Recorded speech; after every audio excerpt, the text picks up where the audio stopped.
Please a big hand for Starbug, all the way from the chamber.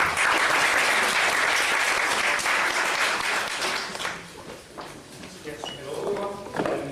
First of all, I want to thank PACSEC for organizing this conference.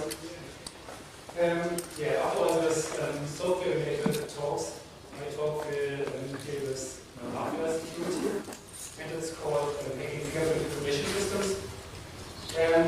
The subtitle should be why you shouldn't use such applications for security relevant applications. But after I talked to Hera today, now it's subtitled, Can I buy you a beer? Hope you will get it from later. Okay, since we started nearly 1 year ago to sell lots of biometric devices, and some of the devices are dealing with money, with a lot of money. Also the companies knew of such systems could easily be fooled. The biometric devices, and especially fingerprint recognition systems, are used in mobile phones, ATMs and cash systems in shops, for example. So Citibank Singapore announced last week that all their customers could use the Pay by Touch technology, which uses fingerprint recognition systems in shops. Most of the systems are really easy to hack, and that I will show to you. First of all, this talk will be divided into two main parts. After a short introduction of biometric systems in general and fingerprint recognition systems in particular, I will first come to collecting fingerprint data as a basis for later attacks. And the second part will deal with attacks to fingerprint recognition systems. Put this talk on an example of the latest fingerprint system of the ThinkPad, the new model, the 60th. Because it was the first sensor in over 3 years, which couldn't be fooled with the dummy finger. I fooled every vendor with to this time. And I guess they invented some countermeasure on this dummy finger, and that's why I exampled. Okay, first of all, nearly every biometric system consists of the same parts shown in this diagram. So first of all, there's a sensor, which is connected mostly to a standard PC via USB. And then there's a biometric software, the biometric application.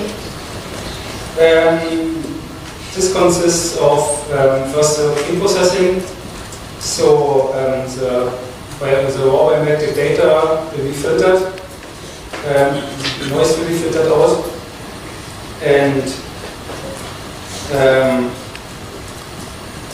after that the biometric features will be extracted. So for fingerprint recognition systems, these features are called minutias. Minutias, during the first weeks of pregnancy, the skin of the child converted and it forms ridges and valleys. And these ridges, ends were split up at different random locations. And these locations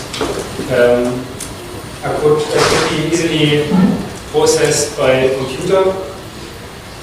And that's why they are used in fingerprint recognition systems.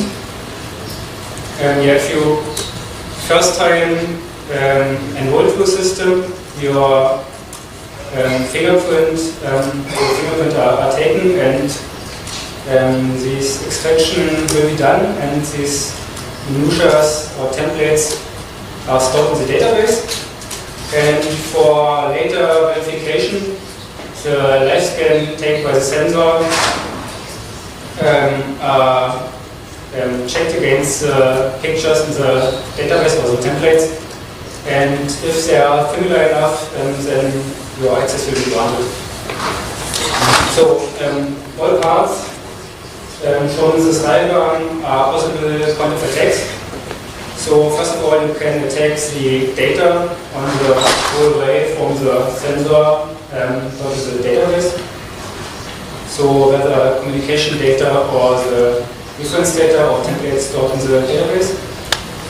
You can also attack the software, so the ledger or the threshold, so that every fingerprint will match some reference data and you always get access. Also, the most interesting attack is the attack using the sensor, because you only need access to the sensor and there's no way to prevent such an attack. So, but first of all, before we can start, we have to know something about the working principles of the sensor. Most of the sensors used in actual fingerprint recognition systems are capacitive or optical. And there are some others, like electrical or thermal, but I guess over 95% using the first two. Capacitive sensors work, they are built up from a array of capacitors, and whether the skin or the air between the fingerprint and the sensor touches these capacitors, and different capacitance appear, and a picture will be taken. Optical sensors, like shown in the picture below, are made up of prism and light source, which comes from the left side to the base of the prism, and whether there's air or skin, and if there is air over the prism base, then the light will be reflected totally. If there are skin, the light will be scattered, so the CCD element on the right side of the prism detects the image of the reflected light.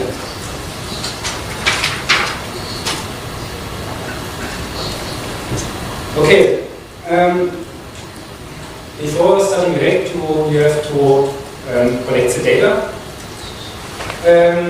These data are basis for all data attacks, and yeah. I will pass along an example just to show you.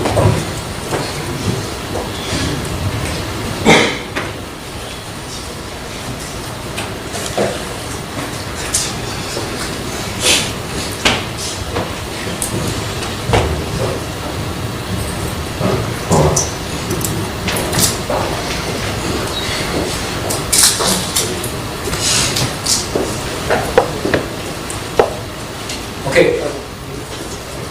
Yeah. First of all, you can acquire fingerprints on nearly everywhere. So if you touch, for example, a glass in front of you, you will leave latent fingerprints on that.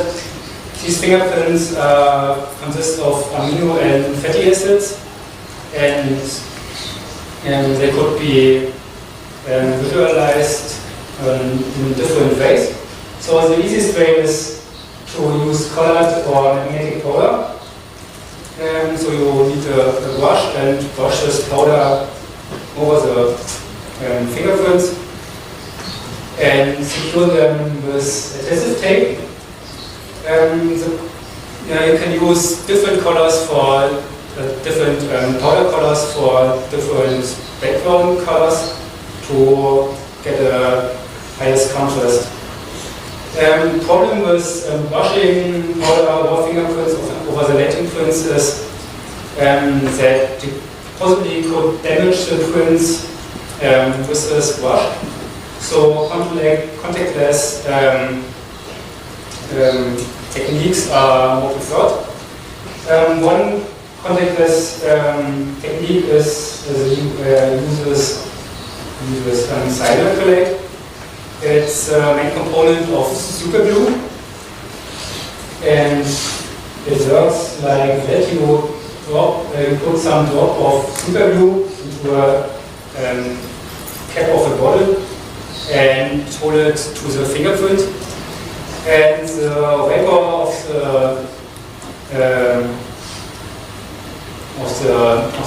cyanoacrylate reacts with the fat from the fingerprint, from the latent print, and produces a white and very stable substance,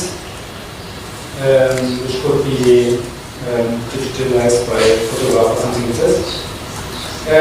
The problem is to find the right dose of cyanoacrylate, or the right temperature, the right time for optimal results. So the best technique to visualize latent prints on glossy surfaces is called vacuum metal deposition. So you need a special machine for that. It's called the sputter machine, and you sputter a very thin layer of gold or silver to the surface with a latent print, and the results are really good. Like you can see if you get the password. Okay, but you not only need glossy surfaces to get good latent prints, so there are also prints on paper, for example, and there are different possibilities to visualize them. The first two are known from the biochemistry. It's called amino acid indication.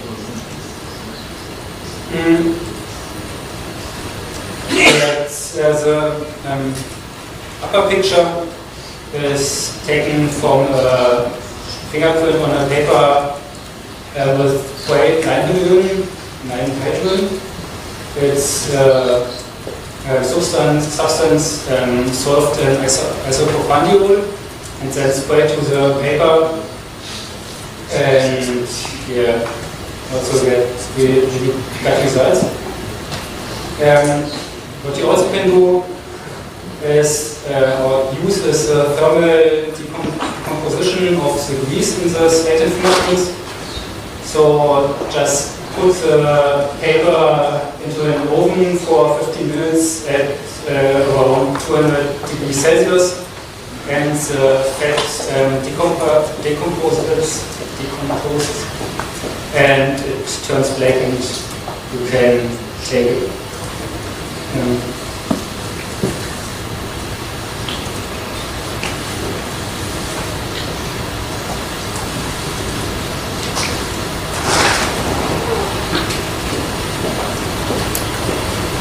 Okay, if you have direct access to the computer or the system, this fingerprint application runs off, and you can try to sniff the communication directly. So if you can sniff it, you will get really high quality pictures of the right finger, the finger used to access the computer. There are different possibilities to do so. First, different types of hardware scanners, hardware USB scanners. So these scanners are connected between the sensor and the computer and sniff nearly every part of the USB communication between sensor and computer. In this communication, the fingerprint data are. So if you can't plug a hardware sniffer between the sensor and the computer because maybe the sensor is connected directly or it's built in, or uses encryption just inside the sensor, then you can try to connect the sensor directly, but it's pretty expensive hardware needed for that. Because all wires and parts of the system sends out electromagnetic radiation, there should be a possibility to sniff the data using a U-radio. It's a software-based radio or some other electromagnetic scanner to get this data from a distance. If you have remote access to the computer, then maybe you can install some software sniffer. So there are different software sniffers available, but I strongly recommend to use the USB one because it's the only software which works fine. The other software is really crap. So I will come to my first demonstration on that.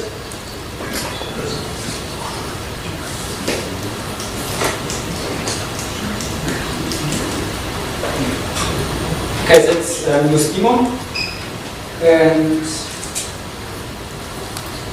I will just sniff the communication between this optical sensor from Microsoft to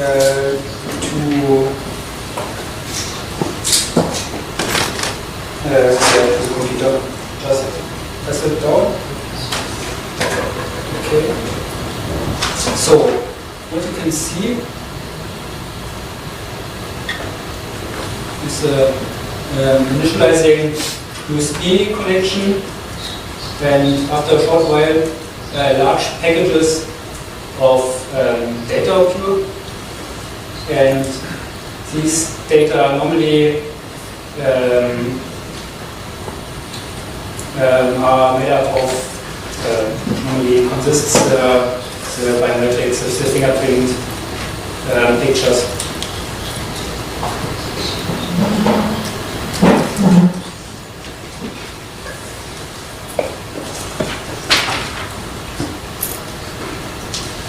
Okay, after you have sniffed the data, you have to find out the structure behind the sniffed data. So first of all, the most important information you need is the size and the color depth.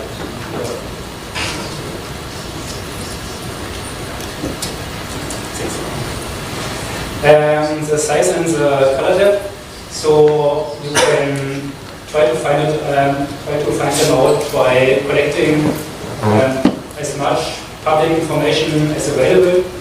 But maybe some companies won't provide you with this information, so maybe you have to analyze the sensor by yourself using a microscope or something like that, and counting out every single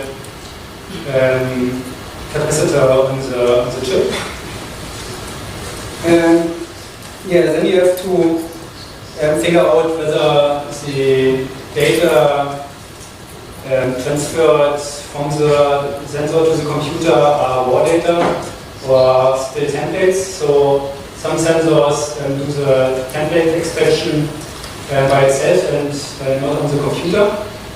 But because the templates are much more smaller than the raw data, you will figure it out very easily. There are still some other ways to some other ideas to look at.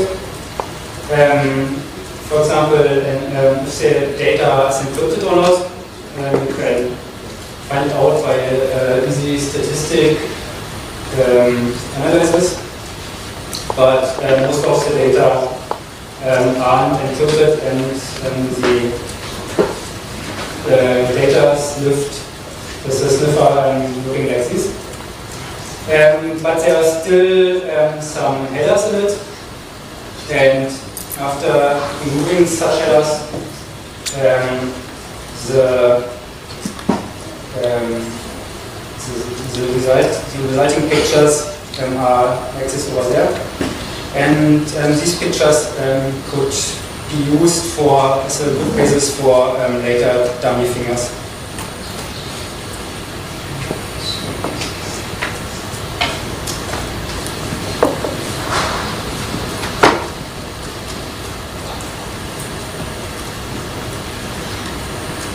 Yes.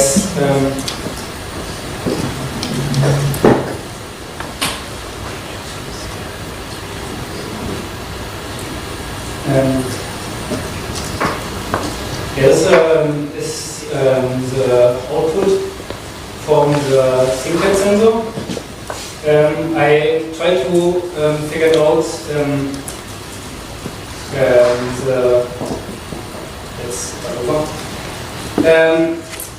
the T60 Fingerprint uses a sensor which is built in, so you can't connect a hardware sniffer to it. And the software sniffer is also couldn't be used because of the data which is sniffed seems really random. And so we debugged the software and we came to a function called call TPM. So the sensor inside the ThinkPad using the TPM chip to encrypt the data coming from the sensor to the biometric application. So what we have to do is looking for an alternative to sniff the data. And the alternative was an external version of this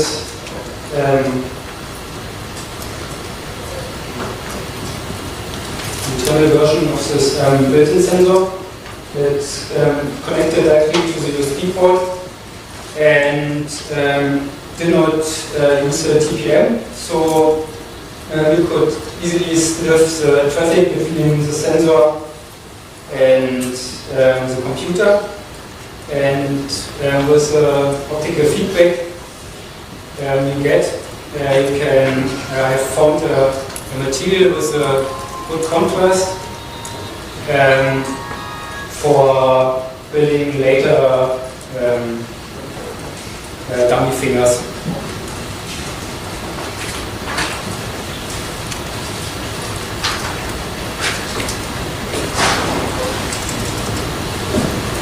Okay, the third source for fingerprint data are the templates, stored fingerprint data on the computer. First of all, you have to find them, you have to locate them on the computer, and there are two different ways to do so. So they are further stored in the file system, so you can use file1 to detect them, or they are stored in the registry, so you can use the backbone software. If you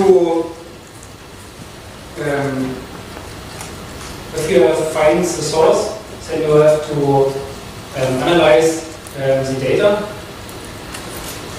So the interesting data are the template to user correlation, so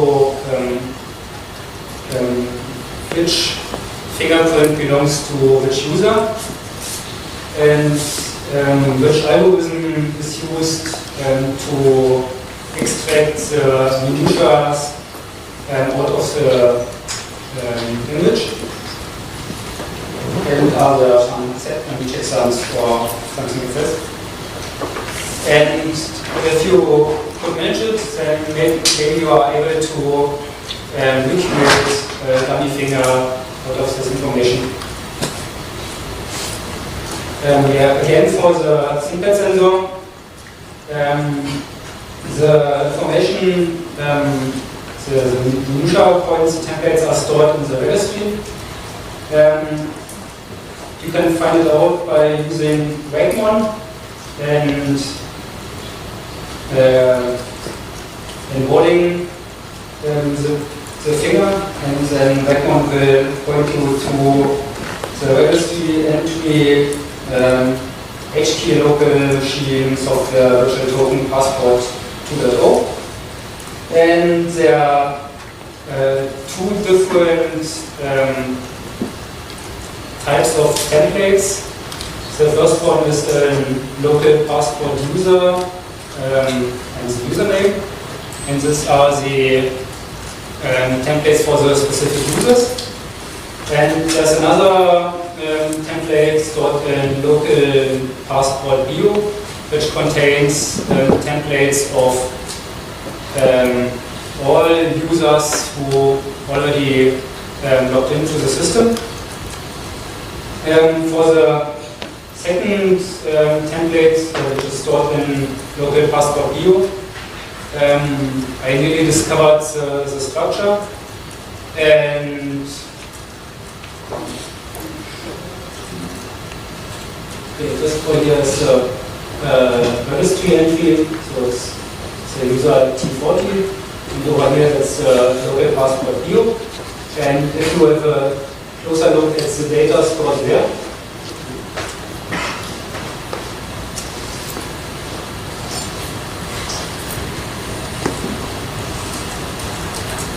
then you will find something like that. Contains the size of the whole template here and here. So 174 is the size of the template. Then you have the amount of minutia stored in it, and then a large block of data of 5 bytes of data for each minutia.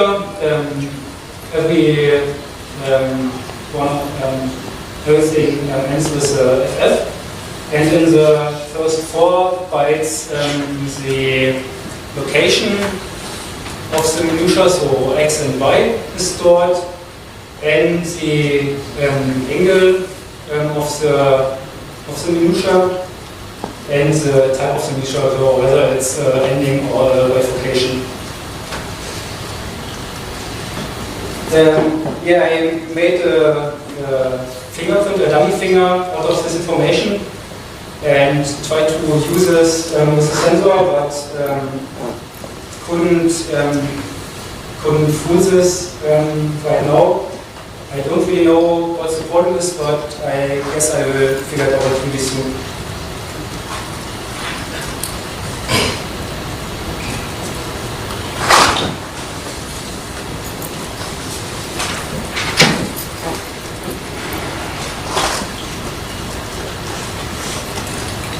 Okay, let's come to the interesting part of this talk. It's the tagging of the fingerprint recognition systems. And first we will start with tagging to the communication. I already talked about sniffing the USB data. So the possible tag is to replay the sniff data directly. So as shown in these pictures, so we have to tagger sniffs communication between the sensor and the processing unit, and after that it directly replays the data. The problem is that such attacks are really easy to prevent. You just have to use the timestamp or something like that. And that's why we are working on an intelligent replayer right now. So it's built up of an ARM 700, I guess, and it will recalculate the CRCs and changes the timestamp needed, but the work is actually stalled because we found a challenge response between the sensor and the system we haven't figured out before, but there will be some ways to parse these challenge response. So if I'm back in Berlin, we will look at the software and looking for this challenge response algorithm, and I guess it should be no problem to build this replayer in the next weeks. Yeah, you also can insert self-generated data. That's really interesting if you are analyzing the templates, for example. So if you can insert very simple data stream, the templates are possibly also very easily structured. So you can figure out which algorithms they use or something like that. And maybe you can take the software directly. This is self-generated data. So if you insert strange code, then maybe you can take the image library or something like that.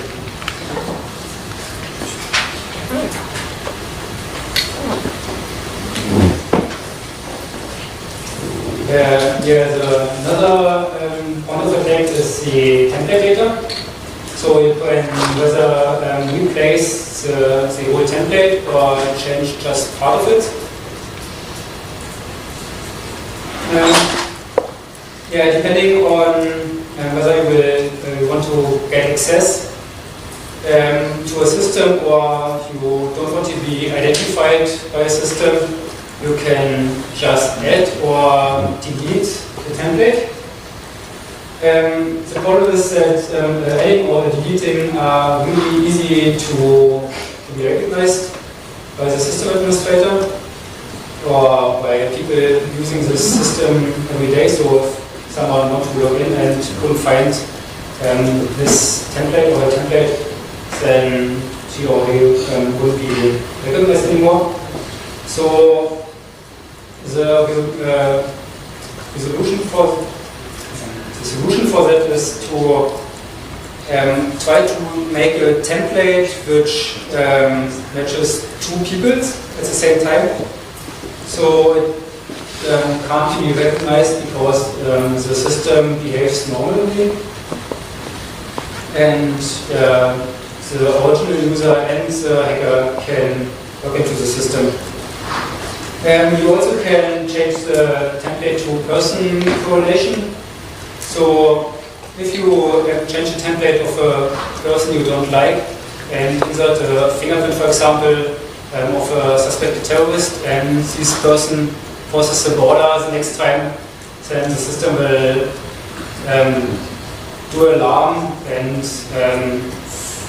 the person will be fly directly to Guantanamo.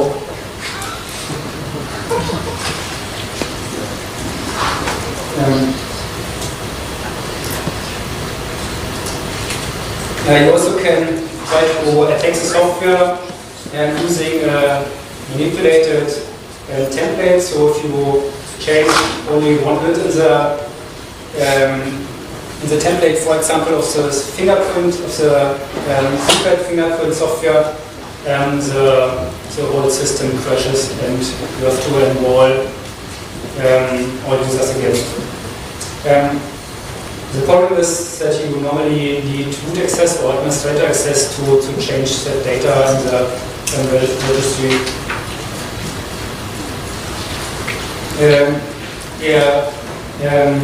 What I've already done with the template of the fingerprint sensor is to export my own fingerprint from the registry and send it to someone else, and he clicked on this entry and entered it and added it to its own registry.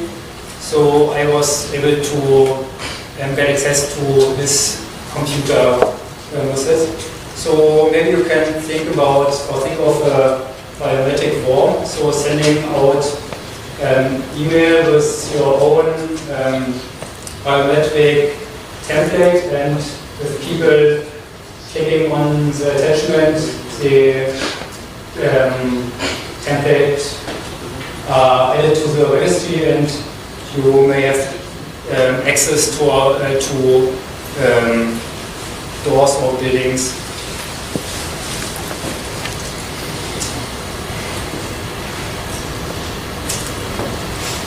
Okay, let's come to the part I like most.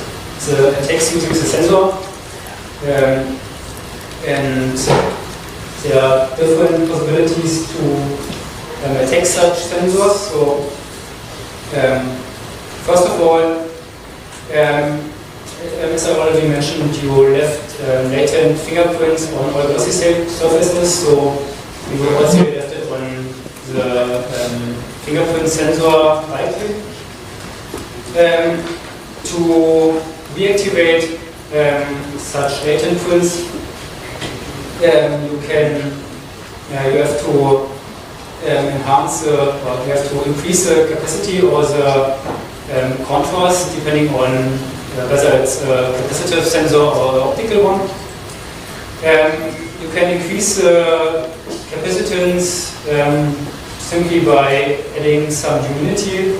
So take the sensor and breath on it, and the humidity will rise, and the sensor or the system will think that you have put your ring's finger on it. For optical, you simply brush some colored powder and then play around with different light sources and angles. These latent prints reactivating on the sensor are really easy to detect. So what the software has to do is just checking if the minutia points are at the same position like the last login. Because if you're using such a system regularly, you will never put your finger at the same position twice.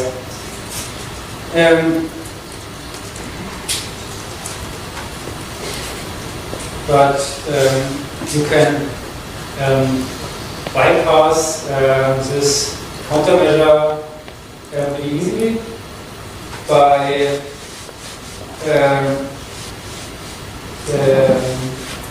lifting the enhanced fingerprints or the visualized fingerprints from the sensor and replace it at a different position.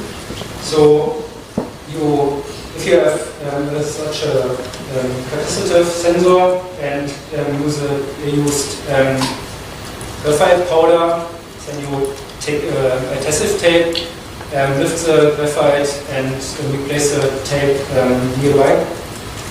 And the system will think you have put a new finger to this.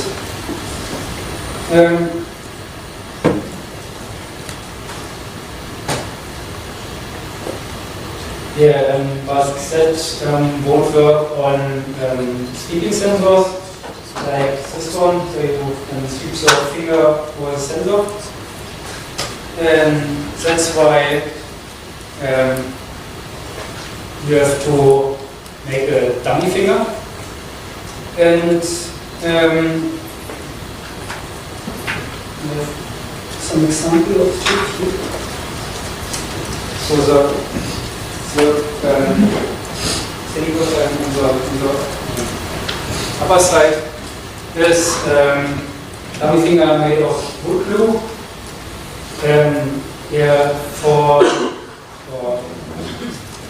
Normally they use gelatin for such dummy fingers, but gelatin are not really stable. and dries out very fast.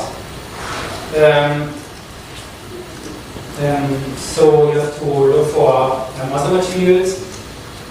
One possible material is silicone, and you can use a milled or etched PCB, printed circuit board, as a molding, and put the silicon to this printed circuit board, and then you will get a dummy finger. And I already done it, and it's one of my dummy fingers from silicon. And I will try to fake this Microsoft sensor. So look at the upper left part. I will put the dummy finger to it, and the system said it's okay. It's a dummy finger, so it's like I will put my normal finger, and it's also get identified.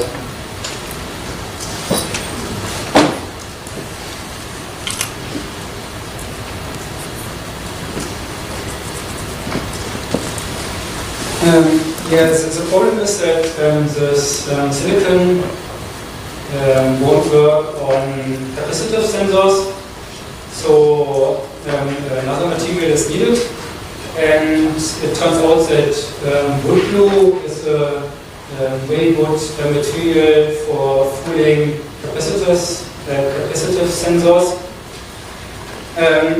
and you don't even need to etch the printed circuit board. You can use the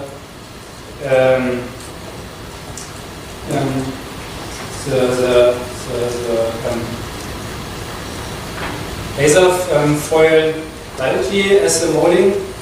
So you would just have to make a very thin layer of wood glue, take a glass tube and put it over the printed fingerprints, and after drying you will get such a very thin dummy finger you can glue to your finger, and it also will hold the system up. Yes.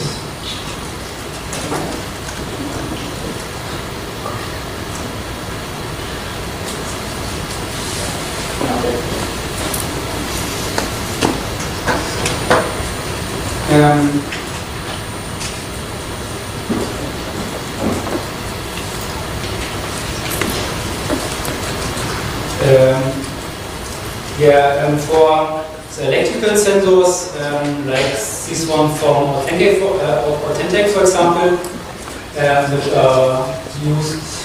which is used in most mobile phones,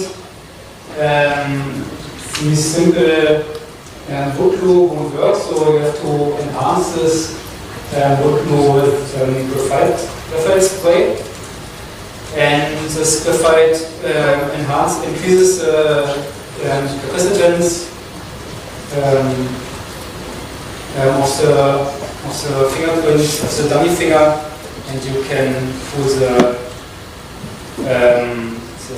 fingerprint sensors, the electrical ones too. Yeah, but all of these techniques haven't worked on this ThinkPad sensor, so we have to look for another material, and with the optical feedback from the USB scan, we found the material, and it's simply aluminum foil. So the problem is to transfer the structure of the fingerprint to the aluminum foil, and the solution is you just can rub it, so hold it to the PCB and then rub with your fingernail, and the structure are transferred to the aluminum foil, and this should fool the capacitive sensor of this fingerprint of this IBM 2. What's the software? It's over here. So just try it. The software. So normally I have to slide my own fingerprint over it. And now I try to use a aluminum foil. And here we are.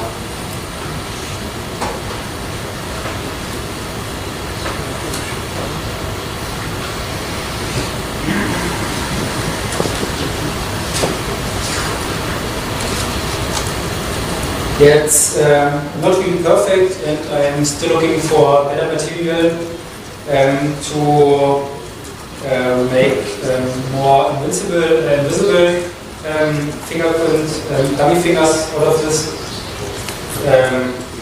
But yeah, stay tuned. Okay.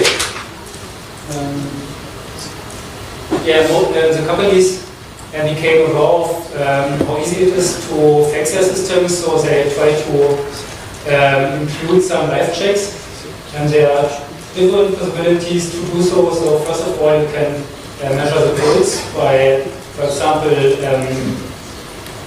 reading the bloodstream. So there's an infrared light source which illuminates the finger, and stream and the contrast differs whether doing the pulse of the blood. Another possibility, only is a patent available right now, is the deformation of the ridges by while pressing down the fingerprint to the sensor.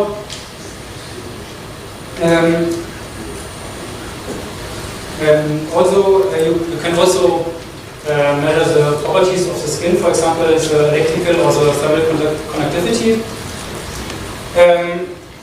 But the problem with this is that the values of the electrical conductivity, for example, already have a really wide range by default, whether the finger is very dry or very sweaty. So it's really senseless to use the electrical connectivity as a live check.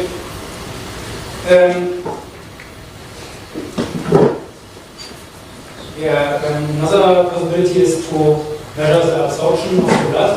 So you enlighten the blood with infrared light and measure and the light are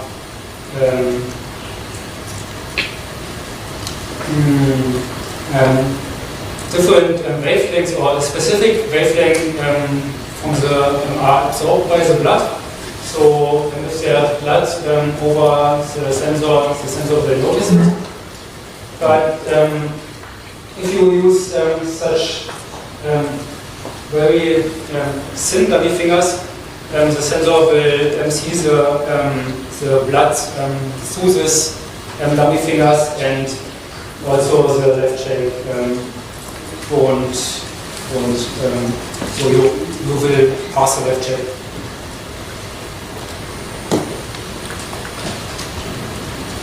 Okay, here are just some system I already had. So the newest one is IBM Fingerprint sensor, and there are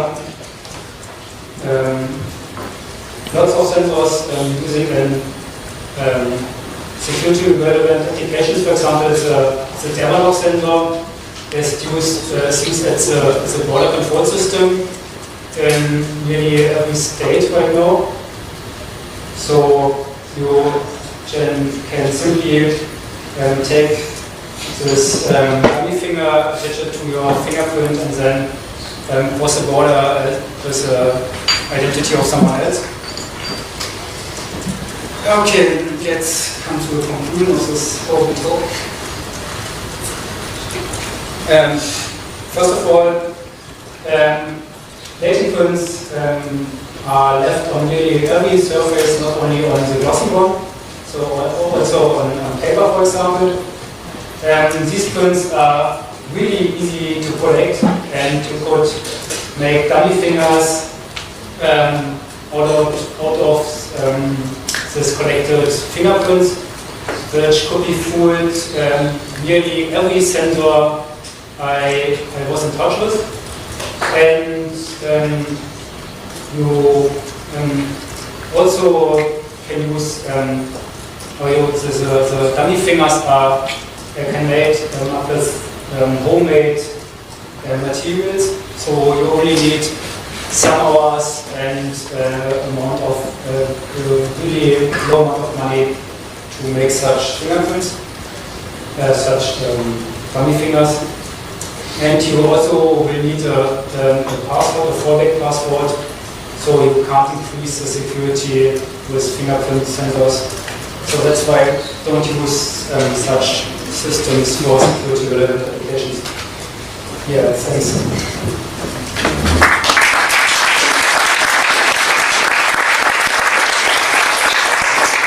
Any questions? Question.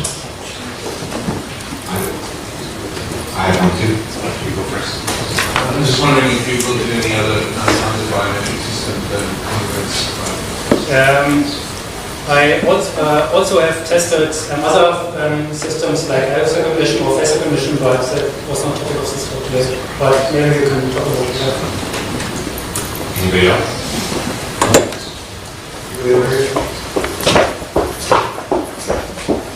And if you're interested in this material, maybe we can talk outside, and I'm not nervous outside. It's done. And is there any system you do not fool, and why? I have fooled every fingerprint recognition system I have in touch with. I was in touch with. 100% failure. Anybody else? All right, I have a question and some announcements. So my first comment, I guess, is what happens after you have your fingerprint system? How do you change this password? The second comment is, I've heard that there's some new developments, it's kind of Star Trek, like transparent aluminum or translucent metals, because they're conductive. Some people are doing research, and I've heard that had some success. Okay. For the first question, you already have 10 fingers, and after that you have 10 don't know the English word. Yeah, and if you are done with the 20 fingers, then yeah, it's over. So you can't take other fingerprints. And my question is, have you looked at something like, the rage in Europe now is to put fingerprint data in your RFID chip in your passport. I've heard Italy introduces fingerprint data is stored electronically on your ID card. Yeah. Have you looked at rebuilding these dummy fingerprints from ID card database information electronically? You haven't got access to the fingerprint data on the passport. And if you have the data stored on the passport are in raw image data, so you don't have to recreate them out of templates. So it's raw image data on the passport. Okay. But after that, if you get the fingerprint data, you can recreate. I have to get you to talk to Adam Lauren. Exactly.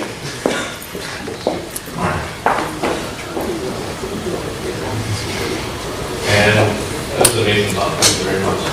My bank uses Fingerprints for verification.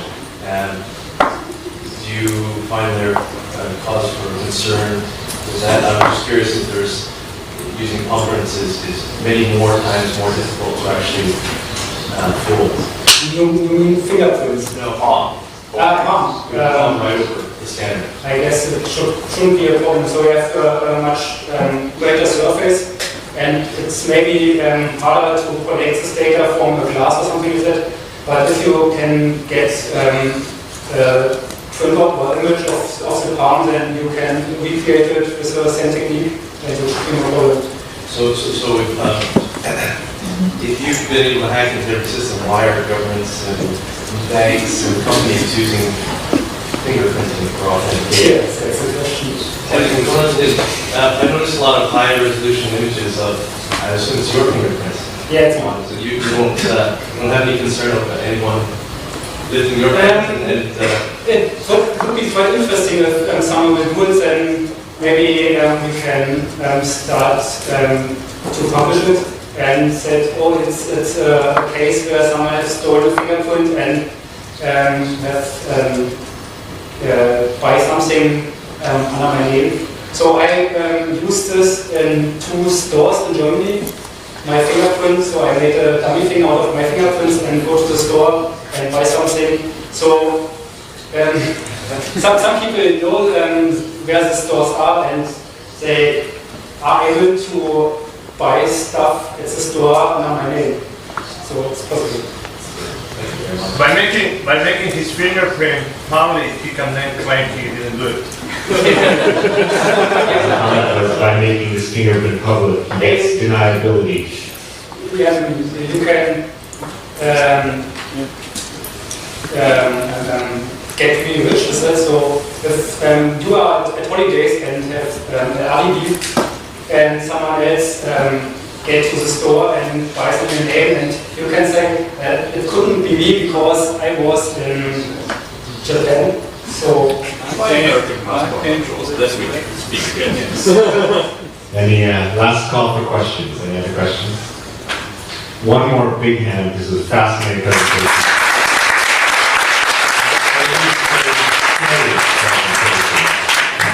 Very, very scary.